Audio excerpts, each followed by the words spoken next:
Hello everyone, good morning. Today is 13th of February and I welcome you all at the Hindu newspaper analysis discussion. So guys, let's start with the today's video. In the today's video, we are going to discuss the entire analysis of the Hindu newspaper and we will be taking articles along with the background as well as way forward. And before moving on, I would like to tell you that you can download the explainer notes of this session from our Telegram channel. The link for Telegram channel has been given in description box in YouTube. So you can download these notes from there. And now, first of all, I would like to show you overview of entire newspaper so that you can understand that which articles are actually important in the today's newspaper. So let's scroll through that. So first article, former Supreme Court judge among 6 new governors appointed. So basically guys, recently a gubernatorial reshuffle has happened and here we see that 6 new governors have been appointed, which includes one of a former Supreme Court judge. Now you are not guys required to go too much in the background of these people, their political profile, not very much important for the examinations. Then further moving on, 4G in name only data needles stutter in grey spots in India. We'll see this particular article with respect to the examination. Then further moving on, Maharishi Dayanand removed evil falsely attributed to religion Modi.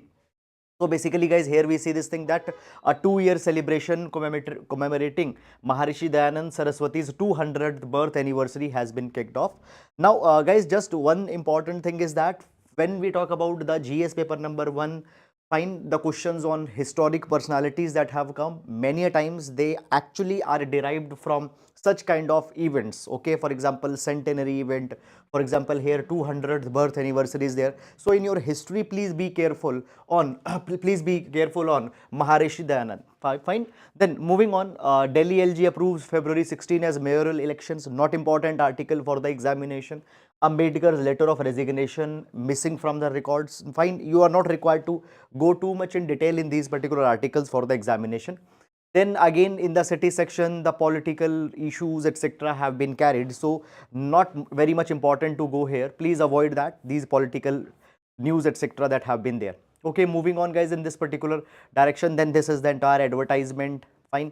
And then we come to editorial section. Now in editorial, first article, the spirit of the law lies in the dissenting judgment. We'll see this particular article with respect to the examination. Then the side article, not losing steam. So guys, this particular article is talking about basically recently the industrial output estimates were released and it is talking about that when we talk about the December, there was a loss of momentum.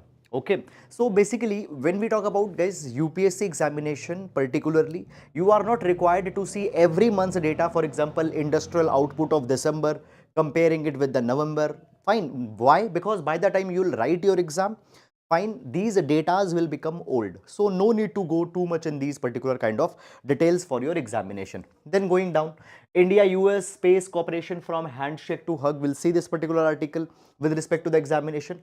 Cyclical troubles. So guys, we know this thing that Pakistan is going through an economic crisis and Pakistan has approached IMF where they have asked the loan from where they have asked the help from IMF. Now IMF team visited Pakistan and then now they have left the Pakistan.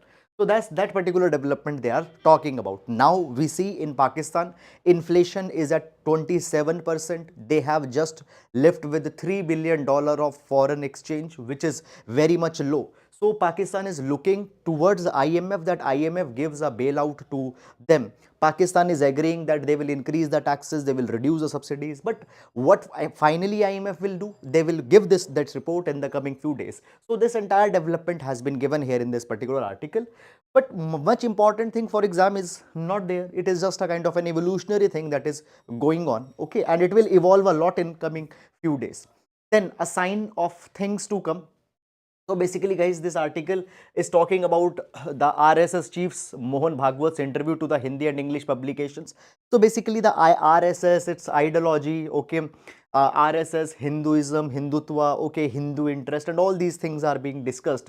If you want, you can read this article for your own leisurely read, but for examination, exam related substance is not there in this article. So I'll not suggest to read it for the examination. Then further moving on, in a groundswell of support for Rahul Gandhi, there is a message for Delhi. Okay, so guys, again the article has a political undertone because recently Rahul Gandhi visited Jammu and Kashmir under the Bharat Jodo Yatra.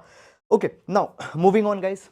Service firms on recovery path, manufacturing still a concern. Okay, so just guys, basically here these charts are showing that how the service sector, infrastructure sector is responding. Okay, so basically quarter of 1 of 2014-15 and quarter 3 of 22-23 is being compared. Okay, then further moving on, the saga of appointing Justice Victoria Gauri.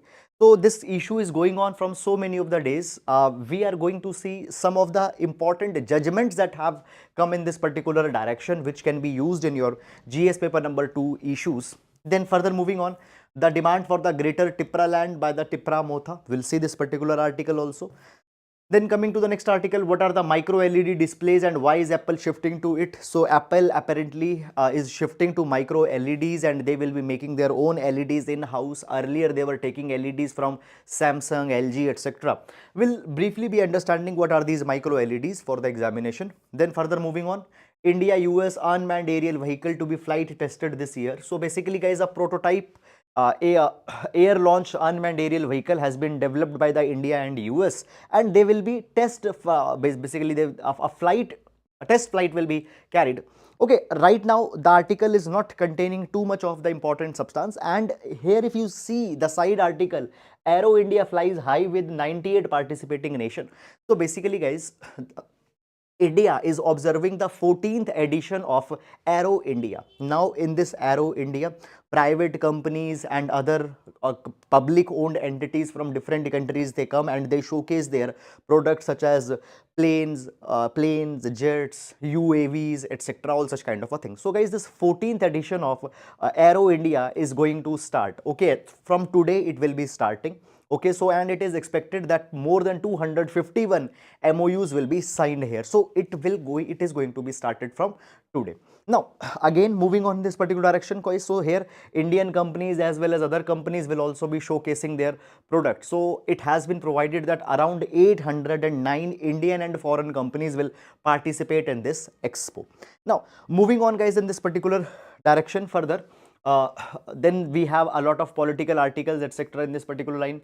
European Union cannot help prop up a repressive regime in Kabul. Okay, so guys, here we see that the European Union's special envoy on Afghanistan had said that there is a shift in dealing with the Taliban. Okay, now moving on in this particular action, then Justice Nazir, who has been appointed as a governor, so his profile is being given here. Fine, not important articles, guys, for the examination. Okay, so therefore I am just giving you the ideas here. Only double engine growth will ensure Rajasthan's progress. Political article, so no need to go too much in the detail in these particular kind of an articles. And guys, here we see this thing. In Eternal City, a river comes to die a slow death under pollution neglect. So it is talking about the Assi river in the Varanasi. So you might be knowing about the Assi Ghat also. So the Assi river which fringes the Varanasi, it is being talked about that it has been neglected and therefore it has converted in a kind of a nala kind of a thing. MG Narega suffers as centers due to 14 states. So always we see this thing that in MG Narega the payment issues are there. Now guys, here we find this particular thing that in MG Narega we find this particular thing that the dues have not been cleared from such a long time, and particularly this year there is one more criticism of MG Narega, that the funding that has been given to MG Narega, it has been very much less. So this particular budget, just 60,000 crore rupees have been given to MG Narega. So this issue will be coming later words also. Now moving on, guys, then in the next article. Okay, so here we have money wise page. So guys, this money wise page, it contains the investing related kind of an advices. Fine, no need to go here for your UPSC examination. Then further we have the world page. China planning Aksai Chin railway line to connect Tibet and Xinjiang. So guys, when we talk about the Aksai Chin, so Aksai Chin, fine, Aksai Chin, it happens to be a disputed territory between India and China, and from the Aksai Chin, China is building this kind of a railway line. Okay, now we have seen over the past few months that the construction activity around the LAC has been enhanced by China, and it is an attempt of China to consolidate its position, and in this particular capacity now they are building the railway line here. Okay, after that, moving on guys, we have the evolutionary details, etc., and then we have the sports page. So that is all about this particular guys, today's session. I hope that you have understood the overview of the newspaper, and now let's discuss all the important articles one by one in the detail. Okay, now moving on. Fine.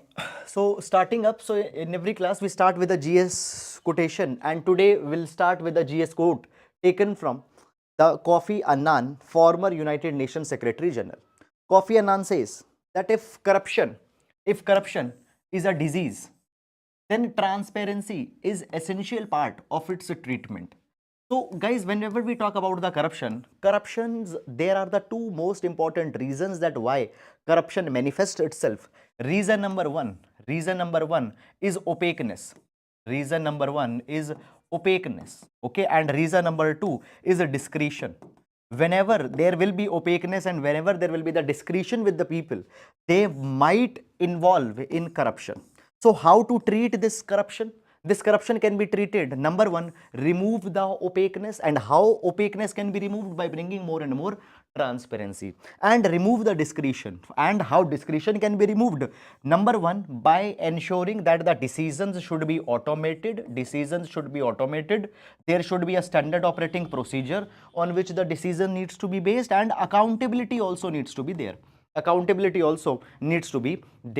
So these are the ways by which the corruption can be treated, and this idea can be used in GS paper number 2 as well as GS paper number 4, ethics. So that is all guys about the quotation for the today, and now let's discuss the first article. Okay, now the first article that we are going to discuss is the demand for a greater Tipra land by the Tipra Motha. Now, what is this particular article guys all about, or first of all, where this article is going to be important? So understand this particular thing, that we have GS paper number 1, and in GS paper number 1 there is regionalism that is mentioned.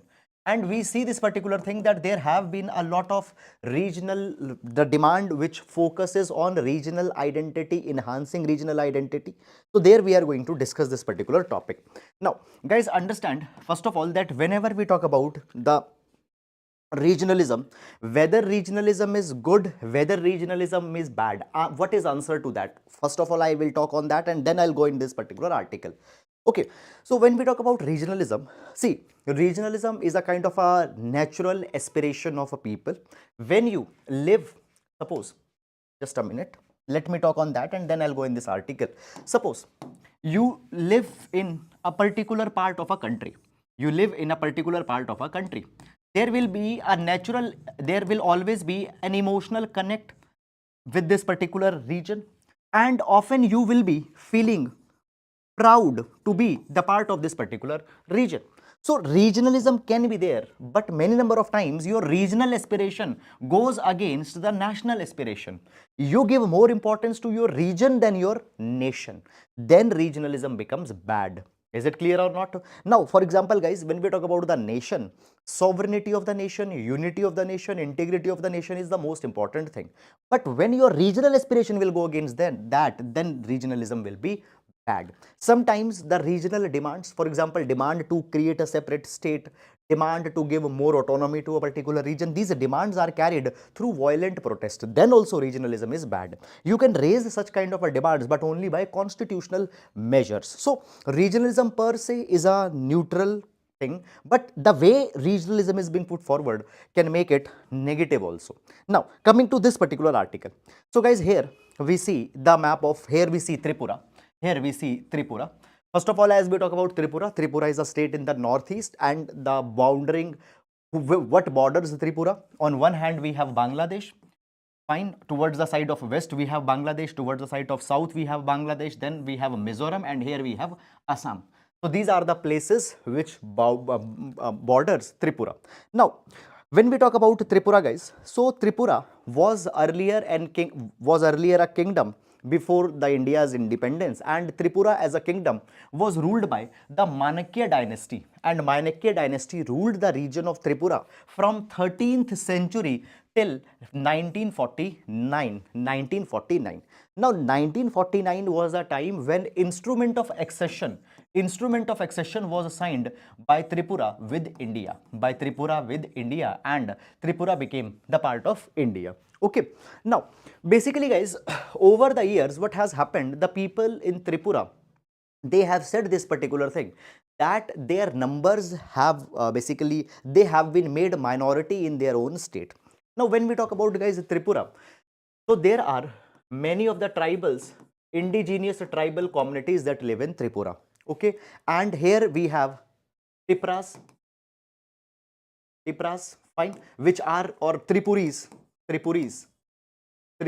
which is the largest indigenous tribal community living in Tripura.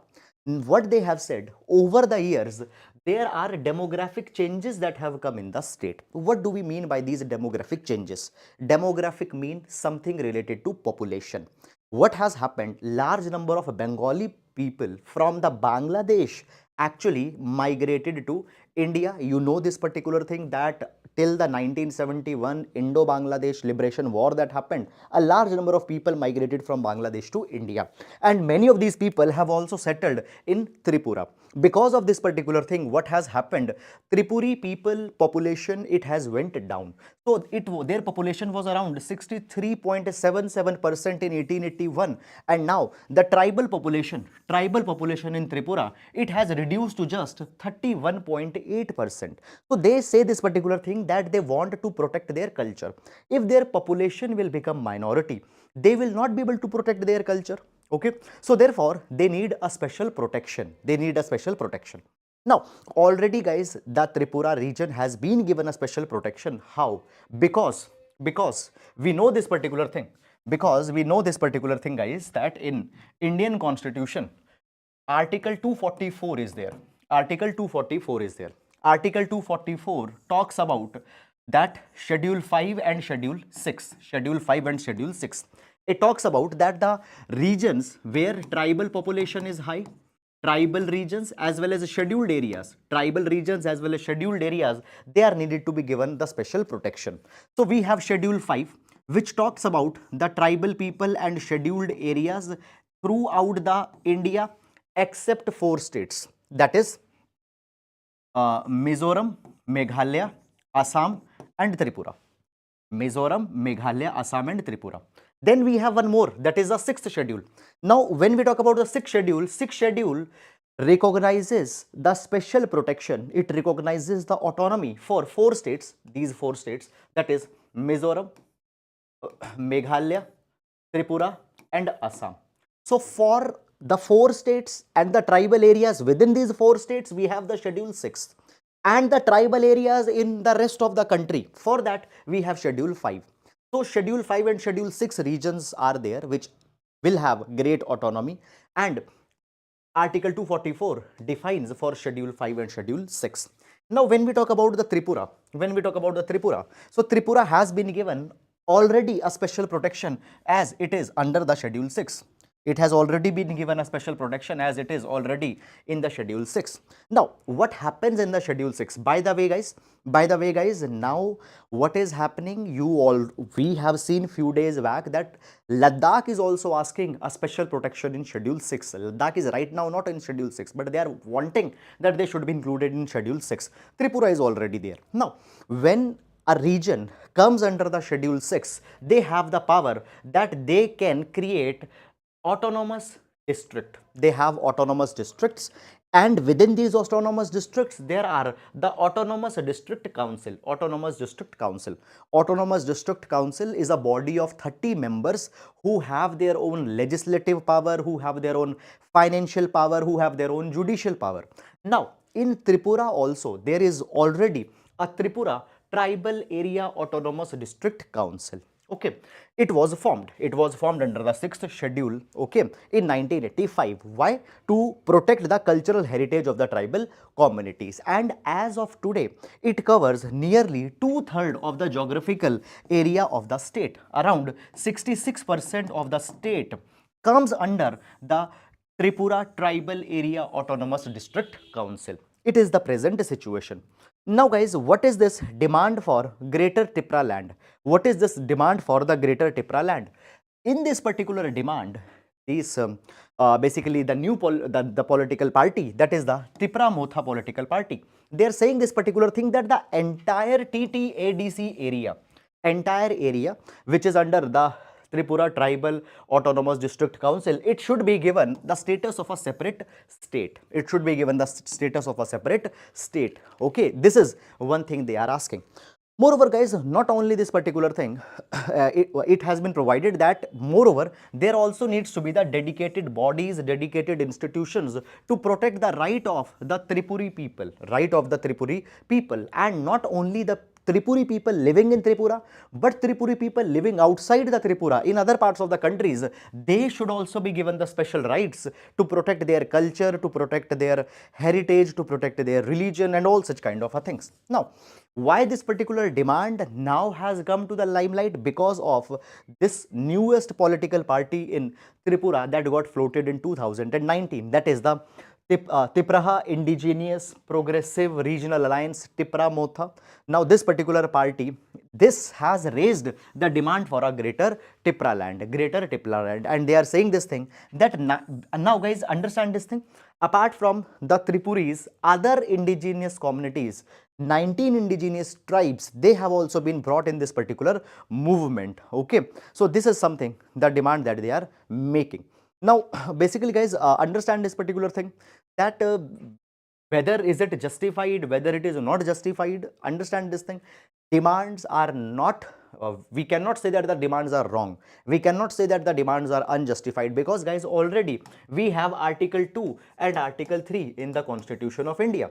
Article 2 talks about the admission of the states in India, and Article 3 talks about the creation of new states, alteration of boundaries, change of the boundaries within India. So Article 3 already is talking about such kind of arranged mechanism that is possible. So raising demands is not bad, but if these demands are raised in a violent manner, then it happens to be wrong. Okay, or if it goes against the constitutional ideals, then it happens to be an issue. Otherwise, it is just a kind of a demand that has been made. So this is, guys, all about it. Here it has also been provided that the Motha, okay, basically Tipra Motha, they would set up a task force and will connect the Tiprasa living in other regions, okay, the Tripuri people living in other parts of the countries, how their linguistic conservation can be carried, how their culture can be protected, how their economic development can be carried. So this is, guys, the issue that is going on. Now, as we talk about the regionalism, the demands of regionalism happens to be a issue, and this is the newest issue of regionalism, though no, not new, but the most contemporary one that is coming in the newspapers. So please keep it in your mind, please do use it in your answers related to regionalism, GS paper number 1. So that is all, guys, about this particular issue. Now moving to the next article. The saga of appointing Justice Victoria Gowrie. Now, this particular article will see with respect to GS paper number 2, judicial issues. Okay, guys, we have seen this particular article earlier also. Okay, now what you need to focus upon, there are certain judgments that have been given here. Those judgments are more important for exam. Before going in this article, let's talk about some of background that you need to know. Okay, now basically what has happened, guys, first of all, when we talk about the appointment in High Court as well as appointment in Supreme Court, these appointments are made by a collegium. And this collegium consists the Supreme Court judges. Now, in the case of High Court, collegium will have Chief Justice of India plus 2 senior most Supreme Court judges, and in the matter of Supreme Court, there will be again the Chief Justice of India plus 4 senior most judges of Supreme Court. they will appoint the people, who can become the justice, who can become the judges in High Court as well as Supreme Court. Now guys, what happened? What has happened? The collegium recommended the name of one advocate. They recommended the name of advocate by the, now, they recommended the name of advocate Victoria Gowrie. Victoria Gowrie, as she should be appointed as an additional judge. She should be appointed as an additional judge in Madras High Court. In Madras High Court, her name was selected by the collegium. Okay. Now, before she was to be given an oath, there were 21 lawyers. Now, these numbers are not that much important, but these lawyers, they approached the judiciary and they said that Victoria Gowrie, the advocate, should not be made as a judge, additional judge in Madras High Court, because she had made certain hate speeches in the past when she was an advocate. Moreover, they are also saying this particular thing, that outrightly she has a political inclination towards the ruling political party. Why? Because she earlier had the Twitter handle name by the name of Chaukidar Victoria Gowrie. So it shows that her political inclination is outrightly towards the ruling party. So she should not be appointed as an additional judge in Madras High Court. Okay, so these lawyers approached and they said that she had given earlier the 2 interviews on YouTube in 2018, and the statements are shocking, distasteful, okay, and they are indicative of a hate speech. Now, now in this particular entire matter, there are certain judgments that have been put forward in front of the Supreme Court. Now, first judgment, that is the reference that has been given here, is Shri Kumar Padma Prasad versus Union of India case of 1992. In this particular case, the Supreme Court restrained a judicial appointee to the Guwahati High Court and did not allow the appointee to take the oath. Fine. Why? Because the credentials was, there were certain issues in the credentials. Okay, so in one of a case here, that is the Shri Kumar Padma Prasad, Supreme Court restrained a judicial appointee to Guwahati High Court, and now advocates are saying that using the precedents set by Shri Kumar Padma Prasad case, Victoria Gowrie's oath should also be stopped. She should not be allowed to take an oath. This was one. Second thing, here it has also been provided that there is one more judgment of Supreme Court, that is Mahesh Chandra Gupta versus Union of India case. Now, in this particular case, it was held that eligibility of a candidate is open to judicial review, So, using the judicial review, even in this case, judicial review should be made of this appointment and it should be heard even more. This is the issue that has been provided here. Then guys, the third that comes here is one more judgment's reference has been given, that is Supreme Court Advocate on Record Association versus Union of India case.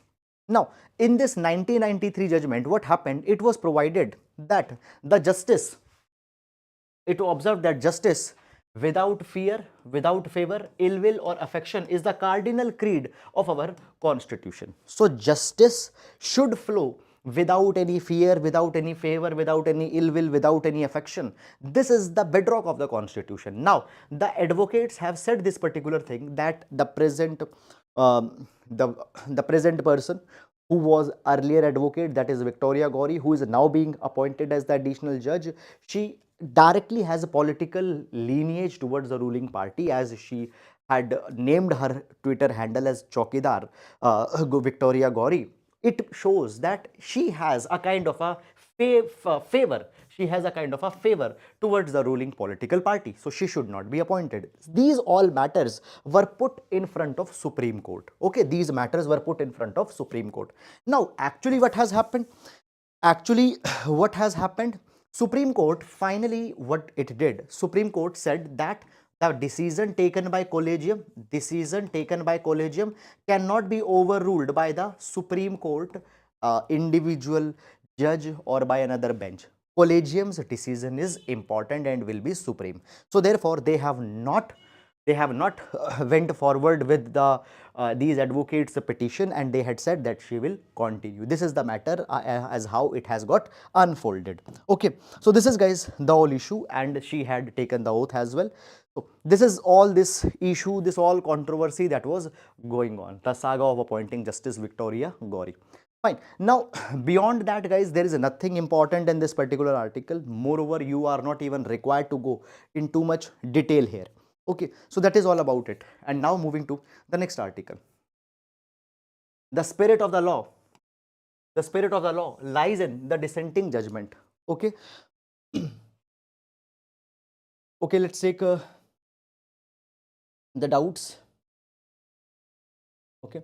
Now, moving on, guys. The doubts are there. Just a minute. Sir, please clarify my doubt. Sir, especially Northeast region, all the state has their own articles. Example, like Article 371C, there is no proper protection. It means the Manipur state are not included in the schedule. Okay. Sonam, understand this thing that we have basically under Article 371 to 371J, there are some special protections that have been given. Then there are the scheduled areas under Schedule 5, and then there is a Schedule 6. Different type of protections are there. It is there. Now the issue is of implementation. Okay. Niti Aayog at 75 relevant for 2024 aspirants. See, Niti Aayog's report, they are relevant. Why? Because they cover the broad themes, and themes are always important. Okay, they are not just covering the current affairs, they are covering the broad themes. So yes, you should read that. Okay. Now moving on to the next article. Okay, now the next is the spirit of the law lies in the dissenting judgment. Now, what this particular article, guys, is talking about, this article is talking about a recent issue that has happened. And what is this issue all about? This issue is with respect to the Dawoodi Bohra community and one of their practice of excommunicating some of the members. So, we'll see this particular article. Now, before going in this particular article, let me give you some of background. So,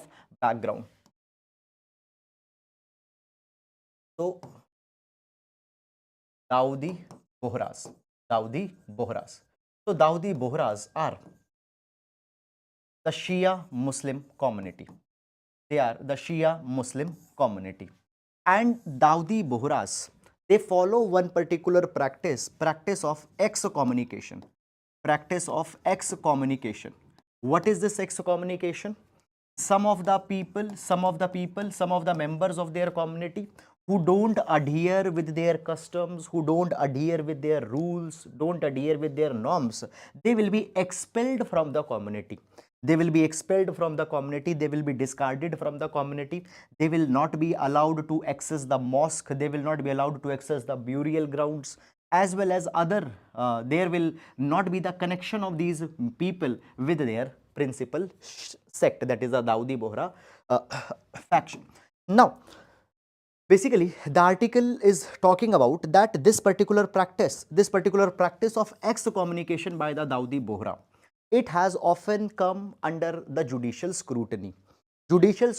Whether, for example, whether they can excommunicate these members or they cannot do that particular thing, because social boycott of any person is not allowed in the India. Okay, so this is one particular issue. Now, guys, when we talk about this particular practice, we have many of judgments here in this particular direction, and please keep it in your mind. There is article number 26 that will also be coming in between. Article number 26 also is there, which will be coming in between. Now, if you guys remember, in the previous class already we have seen this particular matter. Okay, in the previous class already we have seen this particular matter. Now, first of all, what the Article 26 talks about? Article 26 gives the freedom to manage religious affairs. It gives the freedom to manage the religious affairs. And within the Article 26, there is Article 26 to Article 26 subclause B. Article 26 subclause B. So, Article 26 subclause B specifically provides that a religious denomination can manage its own affairs, and in that capacity, if they want to excommunicate a member, it is their own affair, they can do that thing. Okay. So, Article 26 comes in between. But at the same time, we know all the fundamental rights, including the Article 26, they are not absolute. They are not absolute. They are based on certain exceptions also. For example, public morality cannot be breached. Okay, decency cannot be breached. Okay, all these issues, law and order cannot be breached. All these issues are there. Now, this is little bit of a background that you should know. And now we will go in this particular article as what the article is talking about. Let me zoom it little bit.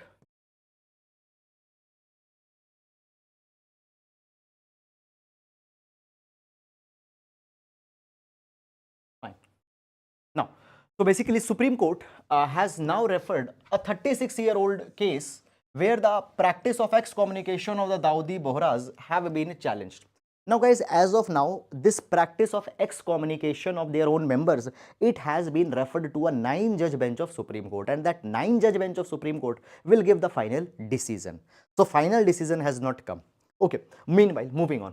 Now when we talk about the Dawoodi Bohras, they are the sect of Shia Muslims, and their supreme leader is empowered to excommunicate or expel the disobedient members from the community. Now this particular matter has reached to the Supreme Court in the past also in year 1962. Now what happened? There was an act that was brought in 1949, and this particular law of 1949 disallowed Dawoodi Bohras to excommunicate their own members.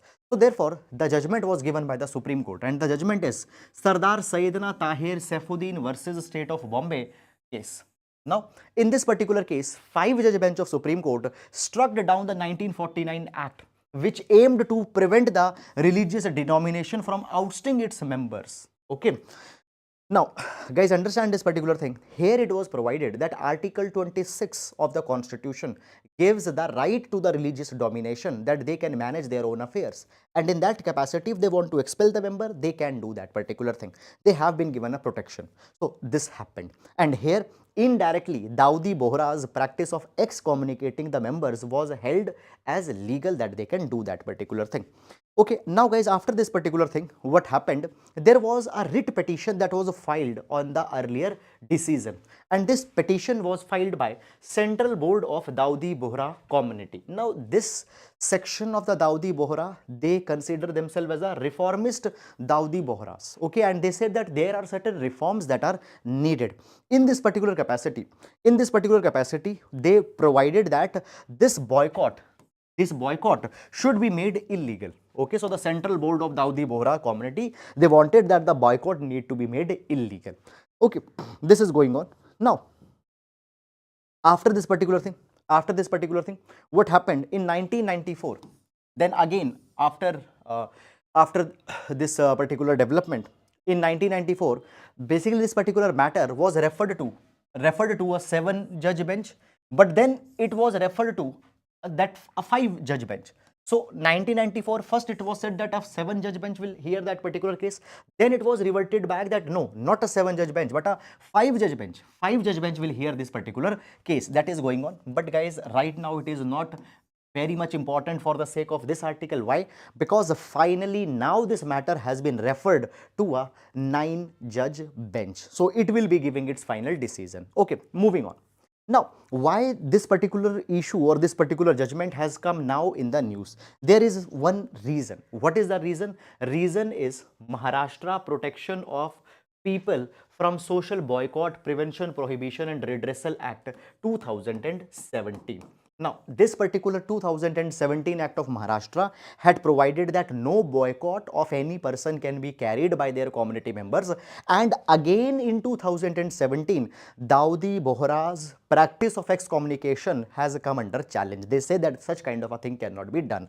So therefore, this particular matter has again reached the court. This particular matter has again reached to the court, and now the 9-judge bench is going to hear this particular case. Now, basically guys, along with that, there are many other challenges to religion and religious practices have come. Let me tell you.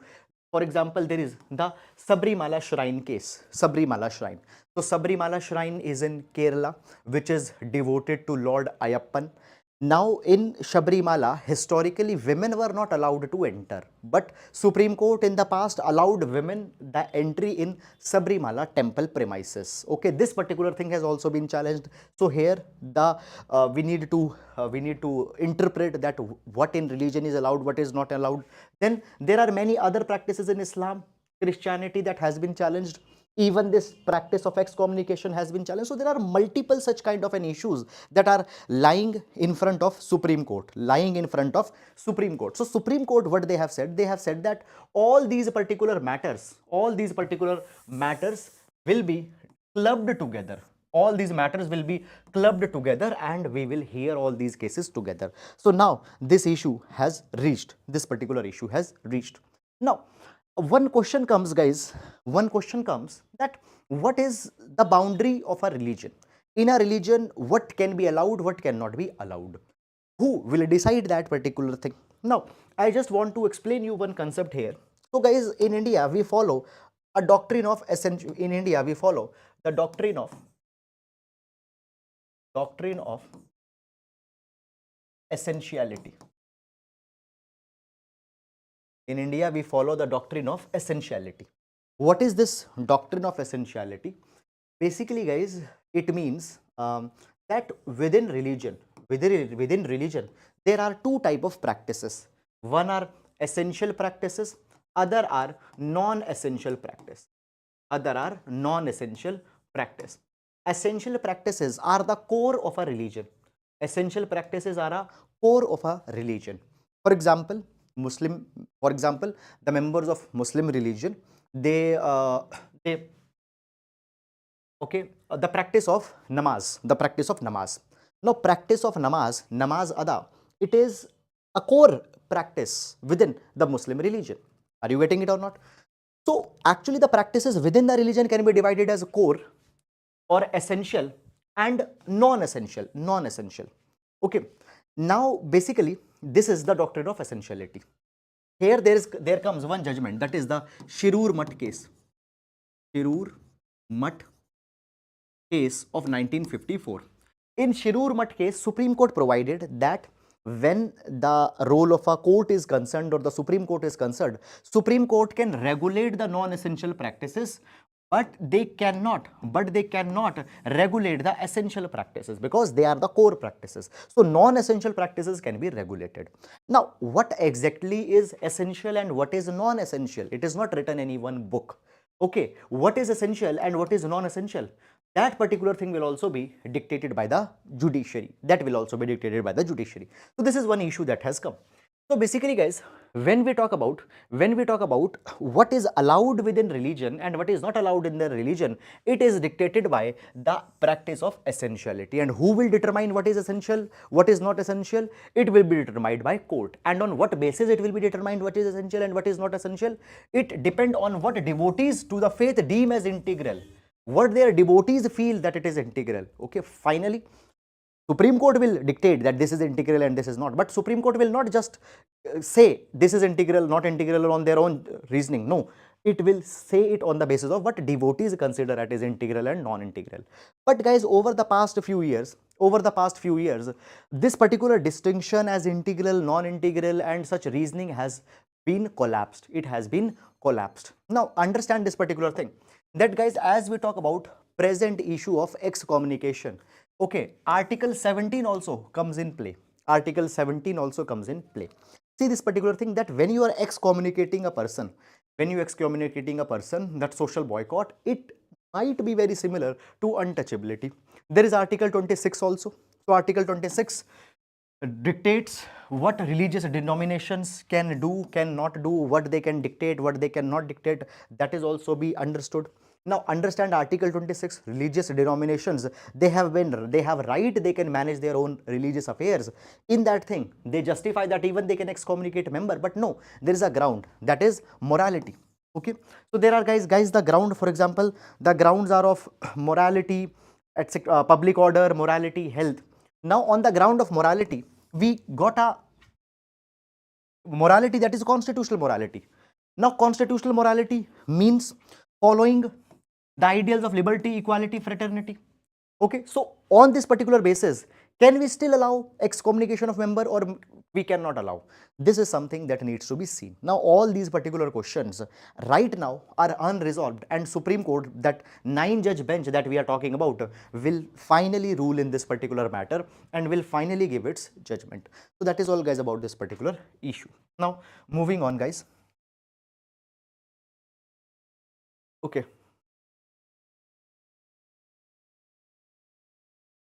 India-US space cooperation from handshake to hug. From handshake to hug.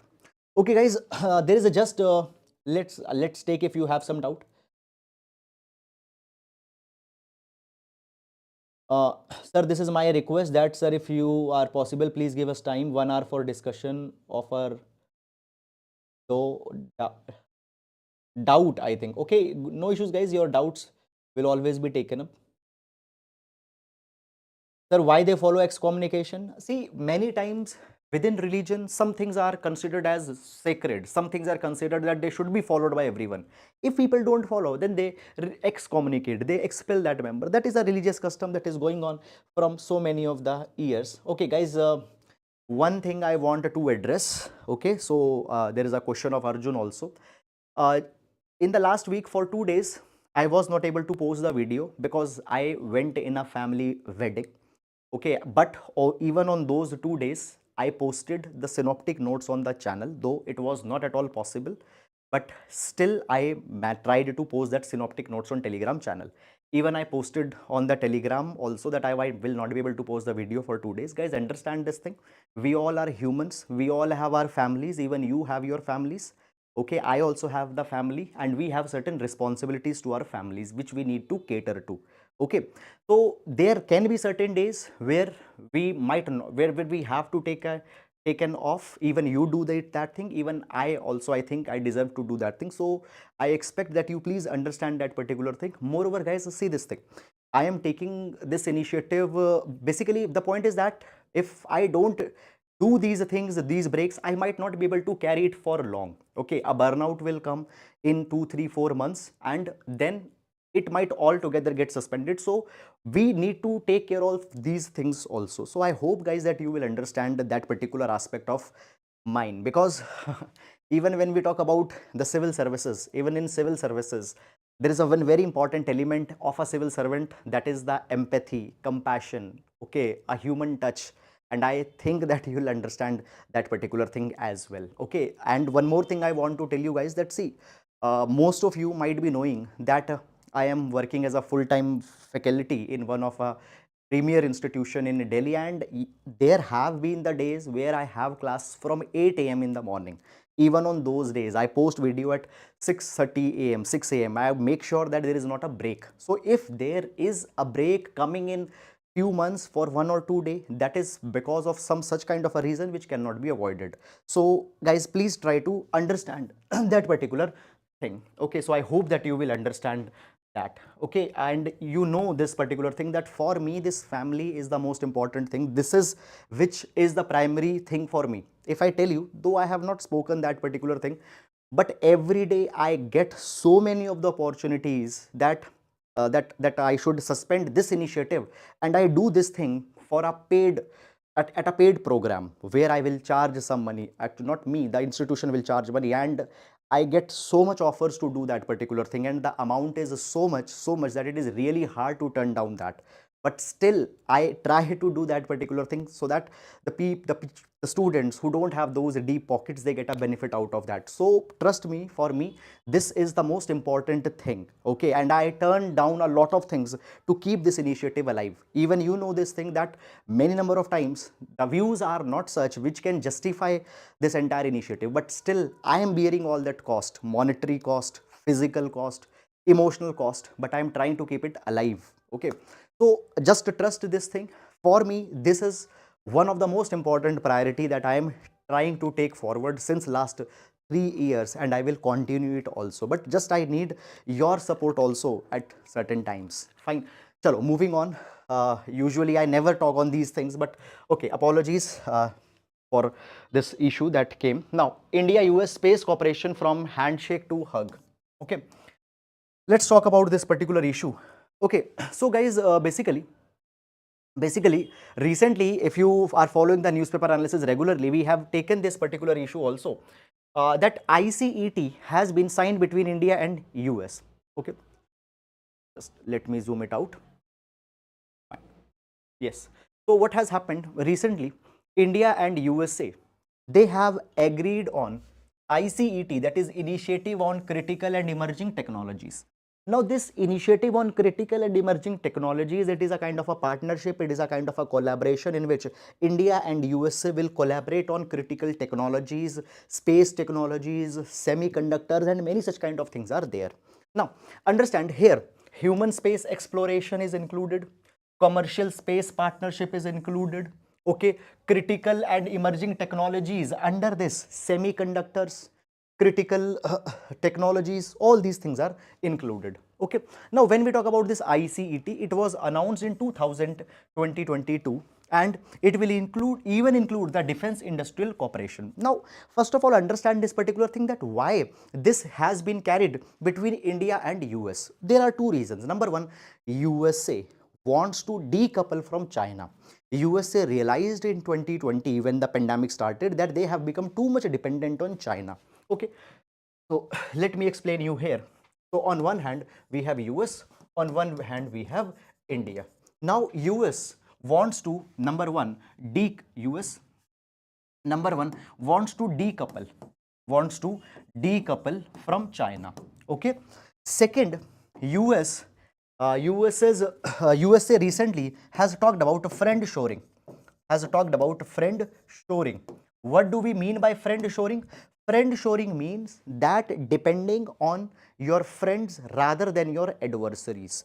Who are the friend? Friends are the ones who share similar values with the US. Now when we talk about the China, there is a lot of mismatch in terms of values between China and US. But with India, the values of India and US, they match. So therefore, on the basis of friend shoring, USA is going to India, and as it wants to decouple from China, what is the next alternative and logical choice? It is India.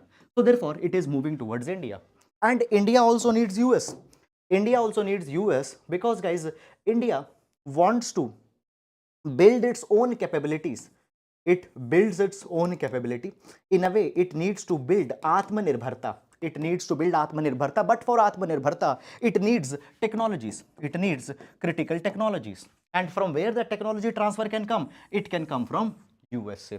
So it is a kind of a symbiotic relationship.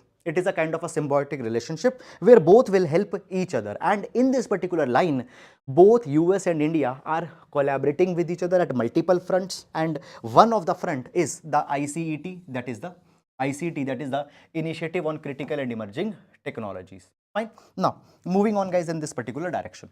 Now, this particular article is specifically talking about one dimension of ICET, that is the space dimension.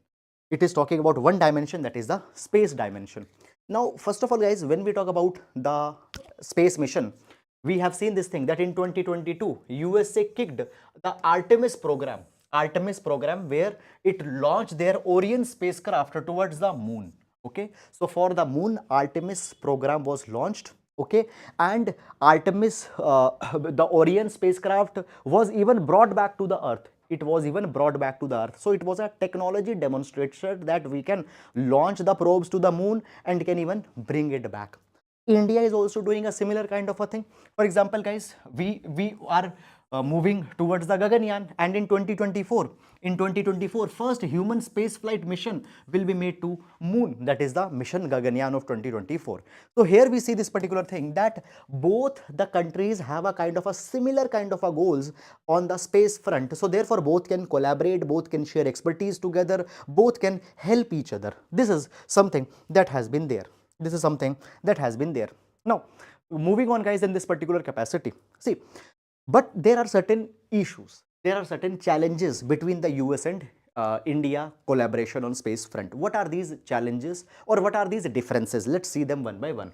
Now, first difference that comes, guys, here is that basically here we see this particular thing, that the long-term India-US space cooperation is a mismatch. Why?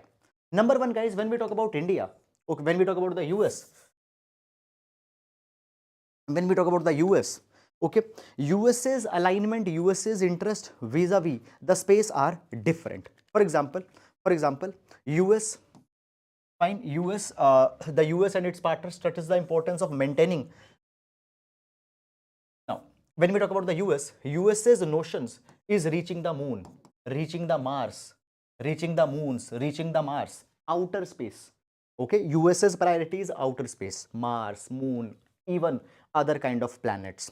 But when we talk about India, India is trying to build its capability under or within the Earth orbits. Fine. So point is that, guys, this is Earth, and this is the lower Earth orbit or inner lower Earth orbit. Let's say this is Moon. Let's say this is Mars. USA's focus is to reach moons. It is to reach Mars as well as to explore other extraterrestrial body. But India's focus is under the Earth orbits. Under the Earth orbits. Right now, ISRO wants to focus more on satellite launch within the Earth, but USA wants to explore other planets, other extraterrestrial bodies. This is a kind of a misalignment. Now see, USA also, though USA also is focusing on building capabilities on low Earth orbits, but more importance they give on exploring Moon, Mars, these kind of things. Okay, this is one kind of an issue. Now, guys, point is that, guys, when we talk about the Gaganyaan space flight, here we are also exploring the moon, but our focus is different. Now, when we talk about, guys, presently the capabilities of ISRO right now undertakes less than 10 launches per year, and because of that particular thing, there is a kind of an asymmetry in the capabilities of India and US that comes. Now, when we talk about, guys, USA, understand this thing, that USA right now has the highest number of registered satellites in the space. Okay, it has a wide range of launch vehicles. Even the private sector in the US is very much robust, very much dominant. For example, Elon Musk's SpaceX, they have they have made 61 launches in 2022. India is doing around 10. So even their private sector is so robust, even their NASA, their public sector is so much robust. So therefore, a mismatch comes between India and USA. Now, Indian government has also opened up the space industry for the private sector since 2020 reforms that we have taken. But still, there is a lot of gap between India and USA that has to be clubbed. Now, basically, here, what can be the standard solution? What can be the way forward? The standard solution or the way forward here, guys, is that basically to sustain the long-term cooperation, we need to enhance the engagement between academics, between private sector, between the sector-led entities. Fine. Both the countries need to share the technologies, expertise, academicians need to share their research findings, etc. For example, guys, right now, India is not having the facilities to train the astronauts. So therefore, India is dependent on Russia. But if India-US collaboration increases, India can send its astronauts to train at American private companies or the facilities of the NASA. So basically, sharing technologies, sharing expertise, providing the training station to Indian astronauts by the USA. These are certain things where we can collaborate. Moreover, the NASA ISRO, fine, we are collaborating with the USA as the NASA ISRO synthetic aperture mission. Under this mission also we are collaborating. So this is something that needs to be focused upon. Moreover, recently, guys, India basically there is New Space India Limited, that is a specific body which will involve the private company into the space exploration. So with the help of the New Space India Limited also, private sector of India, private sector of US, they can collaborate also with each other, and this will reduce the gap between India and USA and will help in building more capabilities. Now, moving on, guys, in this particular article. Okay, what are the micro LEDs? What are the micro LED displays and why is Apple shifting to it? Now, this particular article, guys, will see with respect to the science and technology, majorly for the prelims examination as well as for the GS paper number 3. Prelims examination as well as for the GS paper number 3, we'll see this particular article. Now, basically, guys, this article is talking about the recent development at Apple. So Apple is experimenting or is introducing the micro LED on its Apple Watch Ultra, and laterward they will introduce that micro LED in iPhone, MacBooks, etc. Guys, understand this thing, that when we talk about the Apple, right now Apple's displays are outsourced from Samsung, LG, Sharp and such kind of companies. They don't build their own displays. Now see this thing, earlier chips, Apple was also building its processors, its chips were also sourced from the Intel. But now Apple has developed their own chips, their processors, that is M1 chip, M2 chip. Okay, so slowly what Apple is doing, Apple is reducing that outsourcing from other countries and depending its own capabilities, and now it's the displays. Okay, now understand this particular thing, guys, that what has happened. Apple is shifting to micro LED display. We'll understand that what is this micro LED display for the examination. We don't need to go that Apple, Samsung, what is the agreement between them, who is the chief developer and Apple, no. Now, first of all, guys, when we talk about the displays, earlier we used to have LCD, that is liquid crystal displays. Now these liquid crystal displays, even guys, when we talk about the modern day LEDs that we have, many of the LEDs are still based on the LCD technology even today. Yes, fine. Now see this particular thing. When we talk about the LCD, first of all, let's understand that what is this LCD technology. So basically LCD monitors, they employ cold cathode fluorescent lamps, and this cold cathode fluorescent lamps give a kind of a backlighting to the entire display, and on that particular backlighting the graphics, the pictures, they are displayed. That is the LCD technology. So here these fluorescent lights are evenly placed behind the screen, and on the entire panel it gives the consistent lighting across the display. The entire screen will have the similar brightness level. These are the LCD displays that were there. Now these LCD displays have been replaced with LEDs, and within LEDs we have micro LEDs. Within LEDs we have micro LEDs. Now what is this micro LED? Understand this particular thing. Basically, guys, in micro LED there will be a display, and on display there will be individual LEDs. There will be the individual LEDs, that is the light emitting diode. This LED will glow.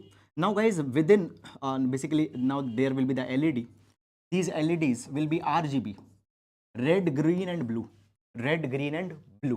So they will emit the light red, green and blue, and there will be the thousands and millions of such LEDs that will be placed on this particular kind of a panel. Now point is that there is no even backlight in micro LEDs. There is no one backlight in micro LEDs. There are these independent LEDs which are shining, which are dimming, Now when we talk about these micro LEDs, okay, so it is generated by several individuals. Just a minute. Yes. So when we talk about the micro LED, it is generated by several individual light emitting diodes. Okay. Now the point is that, guys, this micro LED, it will be made out of sapphires. When we talk about sapphire can shine at its own. Okay. Moreover, when we talk about the LED, guys, these micro LEDs, they are so small. For example, there is an example that has been given. If you cut a centimeter of hair into 200 small pieces, if you cut 1 centimeter hair in 200 small pieces, that will be the size of this one LED.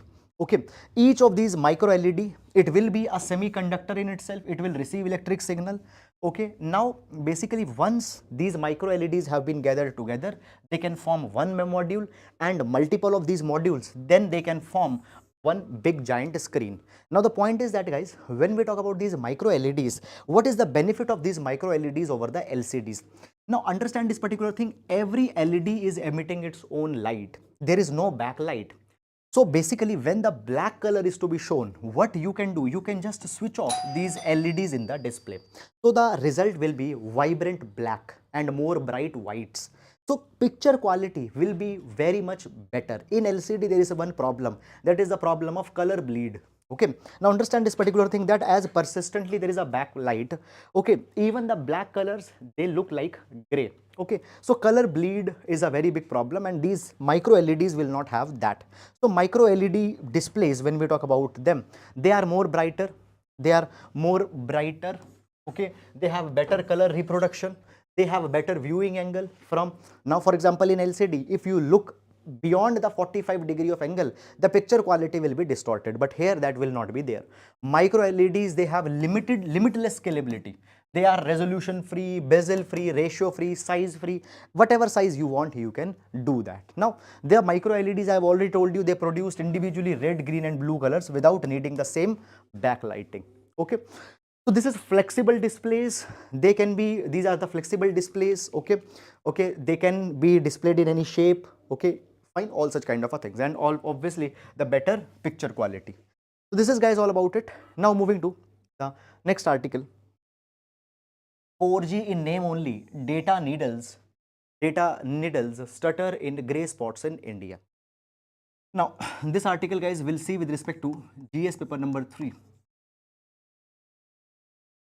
Digitization of economy and obstacles in the digitization of economy. Now guys, as we talk about the present times, we are moving towards the digitization of economy. We promote the cashless payments, we promote banking, e-solutions, even governance is being provided through the internet. But the point is that many regions in our country, they don't have any internet connectivity. And when we talk about internet connectivity, the article talks about, now here the story of a person is given, not very much important for for this particular examination. Now the article talks about that actually when we talk about internet connectivity, we have white spot areas and we have the gray spot areas. White spot areas are those areas where there is no internet connectivity. Gray spot areas are there where internet connectivity is there, but the internet is very much slow. For example, 512 kbps. Okay, 256 or such kind of internet kind of a speed. Now, when it is a white spot, okay, yes, solution the problem is very clear that internet is not there. But when the gray spot is there, the gray spot internet is there, but it is so much slow that people are not able to use it. And even the internet companies, the cellular companies, for example Voda, Idea, etc., they say that we have provided internet, now we can't do anything. Actually, the gray spots, what are the problem? The problem is such that there are certain parts of the country, where basically certain parts of the countries are there where basically these uh, for example basically just sorry,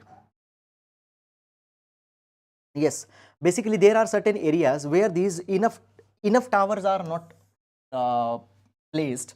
There are scattered and there are few towers, and on these towers there is a lot of burden. So because of that, they are not able to provide enough bandwidth to everyone. So therefore every user, the speed that it receives, it is less. Now when we talk about guys India, it has been provided that wherever, when in India we have seen that the 4G protocol has been universalized. Moreover, broadband internet has also been universalized. Now what type of speed will be included in 4G internet, and what type of speed will be included in the broadband internet? So earlier the definition of the 4G and broadband internet was given if there will be the minimum 512 kbps of the speed. 512 kbps of the speed is there. If minimum speed is of 512 kbps, that internet will be classified as 4G and the broadband. But now that limit has been changed. So just I am going to read this particular paragraph for you. Such towns, the towns where the internet speed is very much less, these kind of towns lose out in the digital divide. They don't get much attention. Okay. Now the point is that here you focus on this particular line. Now that the definition of broadband which 4G networks are, the definition of the broadbands which 4G networks are typically classified under in India has been upgraded from 512 kbps to minimum of 2 mbps. So point is that earlier, if you are receiving the speed up to 512 kbps, it was 4G, it was classified as broadband, but now minimum 2 Mbps speed has to be received if that region has to be classified as a 4G or broadband enabled. Now the point is that these gray areas which had very much less kind of a speed, these gray areas will now get help. Now the article is talking about that today Idea Vodafone, what they say? They say that almost 95% of their customers are the broadband customers, but now they have to be provided minimum 2 Mbps of the speed. By this particular thing, what will happen? They will be able to access the UPI payments, they will be able to access the e-facilities, they will be able to access all the internet related advantages which they earlier were not getting. Okay. So that is all guys about it, and please do read the highlighted part. And now moving to mains practice question for today. So today's mains practice question says that the objective of the ICET is to expand spectrum of US and India cooperation in critical areas as well as provide momentum to important aspects of cooperation analyze. So this will be a 10 marker question for GS paper number 2, International Relation, India US. Okay, so that is all guys about this particular session and the mains practice question. And guys, you can write the question answer of this question and you can upload this answer on our peer reviewed Telegram group. For that you need to go to our main Telegram channel, that is Thinking Palette by Sahil, and there I have given a pinned comment. In that pinned comment you will find a link to for the peer reviewed Telegram channel. There you can upload your answer, and it is a peer reviewed means that the other students also are writing answers. You can see their answers, they can give you review, you can review their answers. Okay, so that is all guys about today's session. So with this we come to an end. Now we'll be meeting tomorrow. Till then guys, please take care of yourselves. Thank you so much. Sir कब तक का newspaper पढ़ना है for 2023? If you are aiming for this year, I will suggest you that you can read till Feb last. Fine, that will be more than sufficient for this year's prelims.